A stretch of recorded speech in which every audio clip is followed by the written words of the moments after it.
Hi friends, welcome to my channel. இன்னைக்கு நம்ம அழகான குண்டு மல்லிப்பூ எப்படி கட்டுறது அப்படினு சொல்லிட்டு பார்க்கலாம்.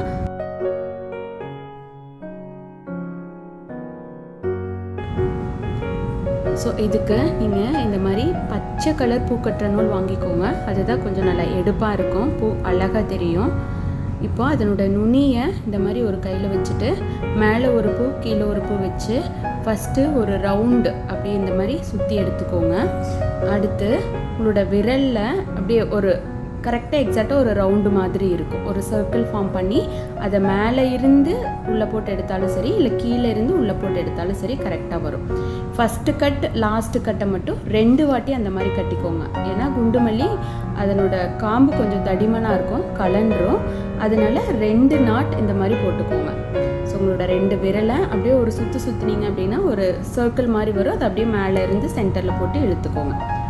ஸோ ஃபஸ்ட்டு கட்டை மட்டும் நம்ம 2 நாட் போட்டு எடுக்கணும், இல்லாட்டி கலண்டு வந்துடும்.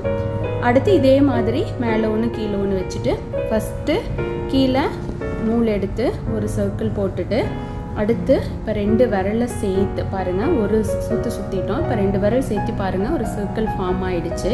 இப்போ அதை நம்ம உள்ளே போட்டு எடுத்துக்கிறோம் பாருங்கள். இப்போ அதை அப்படியே மெதுவாக இழுங்க. ஸோ இப்போ புதுசாக இப்போ தான் பொரிச்ச பூவாக இருந்துச்சு அப்படின்னா காம்பு வந்து நல்லா கெட்டியாக இருக்கும், ஸ்ட்ரென்த்தாக இருக்கும், கொஞ்சம் முறிஞ்சிடும். அதனால கொஞ்சம் மெதுவாக இழுத்துக்கோங்க. காலையில் பறித்து சாயந்தரம் கட்டுற பூவாக இருந்துச்சுன்னா இந்த பிரச்சனை வராது.